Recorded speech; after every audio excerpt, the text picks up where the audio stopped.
point. I'm gonna go ahead and jump into it. This video, apologize to Mos Def. He was right about Drake. He definitely was right about Drake, which I find funny. Like, it's almost like Mos Def cursed him.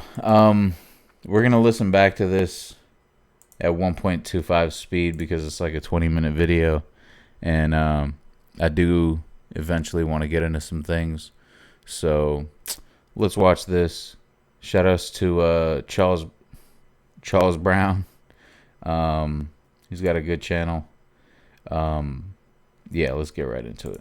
Apologize to the OG Mos Def because he was right about Drake. Like, is Drake hip hop? Why are you doing this to me? I know. Drake is we're here pop. for truth. We're here for Drake truth. Drake is pop to me. Right, that's fair.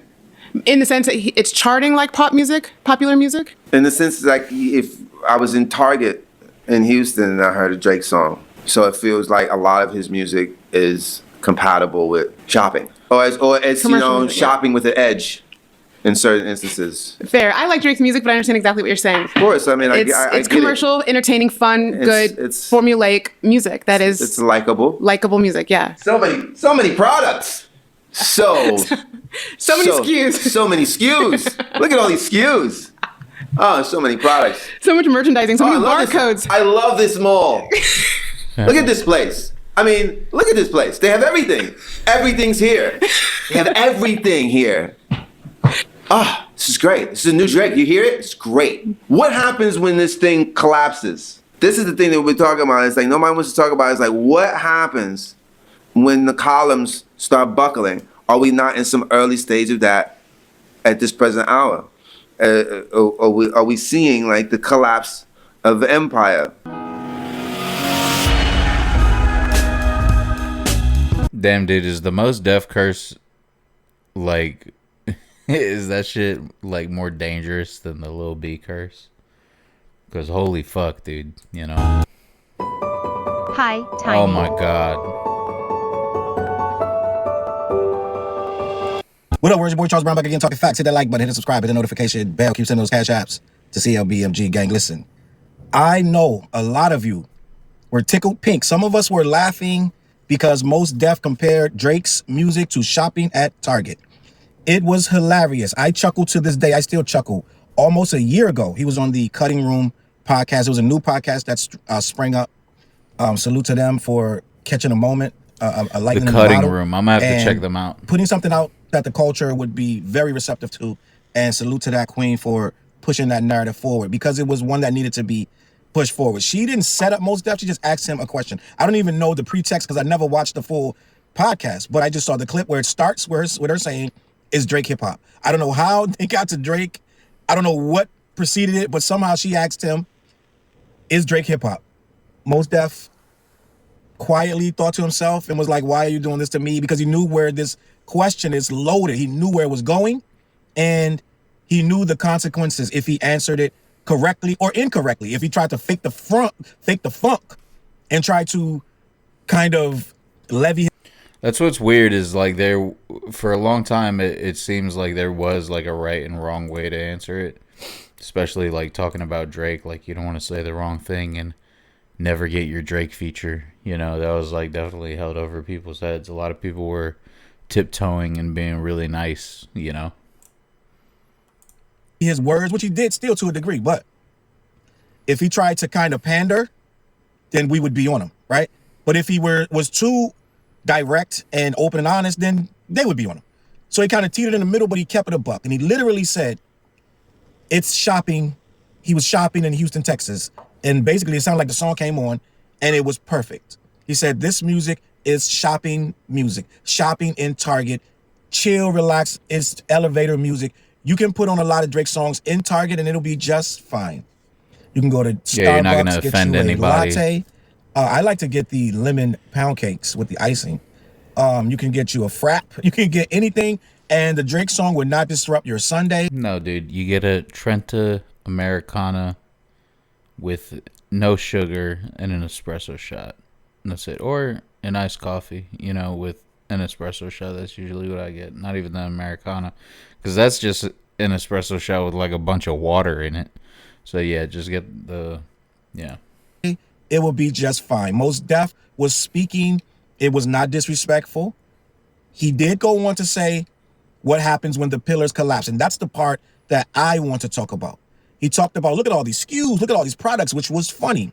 He was equating a bunch of because Drake was manufacturing this music like a machine. It was constantly coming out. You always got a new Drake song. And if I literally I was befuddled one time on Twitter when these guys were like, where's the music? Drop the music. It literally was, I'm going to be honest, it probably was 6 months. And they were on him about dropping. And he was like, be patient, guys. I think it was before he dropped the For All the Dogs. Before he dropped For All the Dogs, they were going crazy. They were like, drop, where's the drop? Drop the music. It's like, this guy can't even breathe before they're looking for the next drop. And it might even been the one, but no, I think it was the Certified Lover Boy. When he was teasing that drop. I'm like, it ain't even been that long. This guy's never, like, what are we talking about? It was like mad stuff being dropped with this guy on it. So it wasn't like they were, like the streets were hungry. I'm like, but they are on this guy to drop because he's always dropping. And that's what Mos Def was talking about. Like, yo, look at all these products. Look at all these SKUs. He makes music for everybody. He got this for the dance hall. He got that for the rap heads. He got this for the slow songs. He got that for the R&B. It's a bunch of SKUs and products, and it's all over the place, and it's a multi-billion-dollar corporation. They gave him $400 million. He's trying to get 6. So it's like, this thing is rolling, baby. It's like rolling. Remember they was doing that little dance like chugga chugga. This thing is a choo-choo train. And Mos Def was like, it's commercial, and it is commercial. He did not disrespect your boy. I never understood why people got so mad, and Drake got mad. And I believe that somehow Mos Def took Drake on the tour with him. So they're not like enemies or frenemies. Mos Def liked him, but we all liked Drake when he first dropped. I say this all the time. I didn't get the Drake I thought I was getting. I'm just being honest. I didn't get the Peacoat Aubrey with the part in his hair, the Take Care. I didn't get that before the Take Care, talking about the mixtape. I didn't get that guy, and that's okay. That's okay. HoneyBook completely changed how I do business. I'm a photographer and independent business. Yeah, running your own business is I was hard. definitely You got a lot of money. listening to Drake back then, and it was a different expectation for sure, because I think a lot of people To make, he got a lot. a lot of people were expecting him to at least have a song with Fonte at this point. You know how much he said that Fonte from Little Brother was his favorite rapper and shit. It's weird he never did a song with him. Or did he? I don't know if he did. Let me look that up. Drake Fonte. What did do to Fonte? Am I missing something?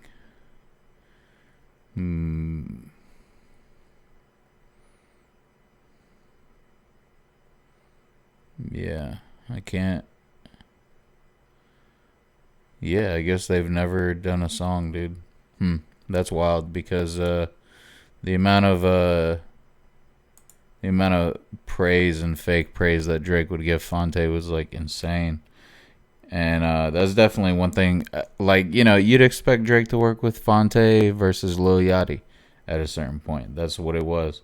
And he definitely bamboozled everybody. A lot of hands in his pocket. A lot of people depending on him, and that's okay. I don't have no problem with him making his money. I'm just going to say, I'm going to be honest, the real hip-hop heads embraced him early because we thought we were getting Peacoat Aubrey, this Canadian kid that loved the culture, he loved the music, and he was going to be the next level to bridge that gap between the old and the new. We thought this was a pen to paper guy that just really wrote really heartfelt lyrics. He has something to say, and he had a lot that he wanted to get off his chest. I'm just being honest. I thought I was getting a different Aubrey, right? But it's fine. It's fine. We got this Aubrey, super commercialized, biggest artist in the world. You can't be the biggest artist in the world if you're not commercial. It is what it is, gang. I'm sorry to tell you. So Mos Def was probably one of the people who saw the same thing in the beginning, and he saw it shift into this machine. Now, we can blame him. We can blame Wayne. We can blame Birdman. We can blame UMG. We can blame anybody, but at the end of the day, he's exactly where he wants to be. He does. Yeah, exactly. You can't really blame any of those guys, because those guys were just doing what they were always doing, you know. Yeah, the Birdman and Wayne at no point like misrepresented what they were about. You know what I mean? Doesn't seem like he's not happy with his success. Let's just be honest. But I do see hints of him wishing he was plugged in with that lyrical miracle list of people that are named when you start talking about top five. right? I'm just gonna be honest. He wants Yeah, because he'll still drop like songs like the 8 a.m. and whatever, because even on For All the Dogs, like the whatever timestamp song was on that, that's like one of the best like Drake songs that we've gotten in a really long time, But the rest of the album is like it's slop. to be on that list that you create. And I'm not talking about the fake Billboard list. They're making lists for trolls. They're trolling you. Rolling Stones top 20 of all time, top 25. It's a troll list. They got names on it that don't even make no sense. They don't add up, right? So it's like, why would you make this list? But it's a troll list. We're not talking about the list. We're talking about the barbershop list, right? We're talking about the guys 30, 40 plus, right? Let's be honest. A 20-year-old really can't make a list. I'm going to offend you. If you're 20, your list is going to be a bunch of 20-year-olds. They haven't even made their legacy yet. Their career will probably be washed in 2 years. So we're not listening to a top 20 list. Yeah, younger people Maybe have for fun. crazy Say, okay, give me yours, lists, Brandon. bro. What's your list of top 20? What is your top 5, 10 MCs? And we'll entertain that for like 5 minutes. But it's really not a real list. It's going to be goofy. Let's just be honest. Half the names on there haven't even done nothing. They got 1 song, 2 songs. They got an album that they made, and they about to fall off. So somebody in their 30s and 40s and 50, that's a real list because they've heard some stuff. They've been some places. They've done some things. And they've been on road trips listening to these the legendary albums, these legendary artists. They can tell you backwards and forwards a good album. Drake wants to be in your top 20, right? He wants guys like me. I'm just going to keep it a buck. Guy like me to say, KRS-One, Rakim, Nas, Jay-Z, Drake. He wants that spot right there, right? So we see semblances. We see like instances of like, okay, he kind of wants to be respected. So he'll drop his songs where he's spitting for us, da-da-da. But for the most part, it's SKUs, it's products. And that's okay. He got a lot of mouths to feed. Mos Def was pointing out the obvious. He said, what happens when this empire buckles, when these SKUs and products on those shelves are not as valuable anymore? Hey, I get it. You've probably been burned before. Yeah, it's very like 1984-ish.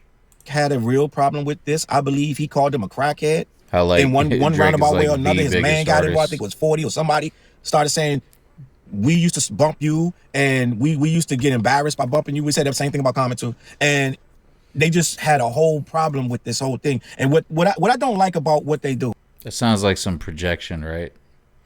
I bet they got clowned way more for like working with Drake than listening to Common and fucking Mos Def back in the day. Right. Every time, instead, because Mos Def called Drake, and I get it. He don't got to pick up the phone. He don't got to talk to you. I understand that. But every time someone says something, whether bad or good, they got to lash out and try to destroy the person's legacy. They got to diminish what they've done, right? Drake goes, "Oh, is this what Mayumi said?" Because Mos Def, or if you don't know, he has a song called "Mayumi Says," one of the most like prolific, spiritually uplifting hip hop songs. It's like socially conscious to a degree, but it's more of an uplifting song. And he's talking about from Black on Both Sides. By the way, awesome album. Check it out.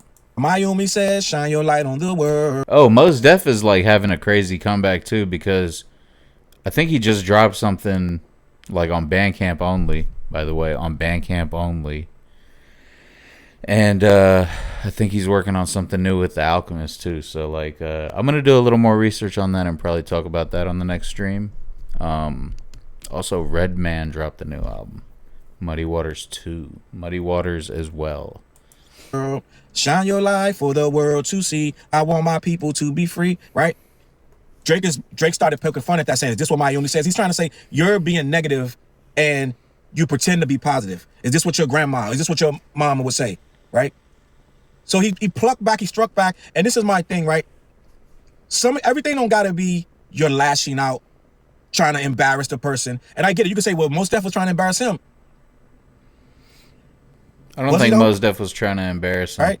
He was asked a question. He said it's like shopping in Target. That's funny. That's lighthearted. Now, you may say, well, then him saying Mayumi Says is lighthearted. We can go tiff. Yeah, I don't think that, Mos Def was trying to embarrass anybody. I think that Drake's position in rap is embarrassing, though, And I think most people would, any, like, self-respecting person would probably be embarrassed, for being called out for the weird bullshit that you do and that you stand for. For tat all day. But I feel like Mos Def, honestly, did not want to embarrass Drake. He knew it was funny. He knew it was kind of like tongue-in-cheek. And it could be misconstrued, but he was being real. He's like, yo, this is commercial. It's pop music. Drake is pop. He's not hip hop. And I got into a couple conversations. This was before the Kenny battle and all that. We got the other podcasts, and a lot of them were saying, you gotta accept it. He's not. You can call him pop all you want, but he's hip hop. A lot of people they argue with me. They're like, yo, he's hip hop. Give it to him. But I'm like this. Okay, hip hop is a lot of things, and hip hop can be pop too, right? Hip hop. There's a lot of popular music that is hip hop. That is a fact. A lot of hip hop has transcended over to being pop. All right. But let me say this, settle this for once and for all. If you consistently only make music to be popular, I don't think that's hip hop anymore. Right? Let me give you some examples. Pitbull raps, but he makes music to only chart, to only be popular, to only be danceable, to only be big records. That ain't hip hop. I'm sorry.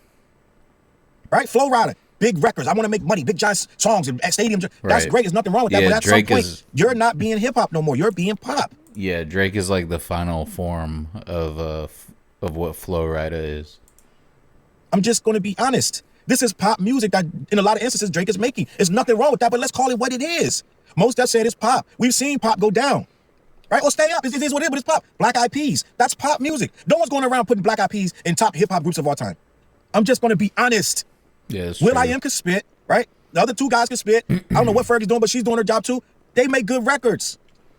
But when somebody say, throw on hip-hop, you're like, Siri, put on some hip-hop. Yeah, who knows what Fergie actually does. That's all good points, you know what I mean? I want to see if he plays any more clips with Mos Def. I think he just talks about like his perspective on things. But yeah, I kind of agree with what he said, you know. Drake is definitely pop, and yeah, Mos Def is like a fucking prophet for real.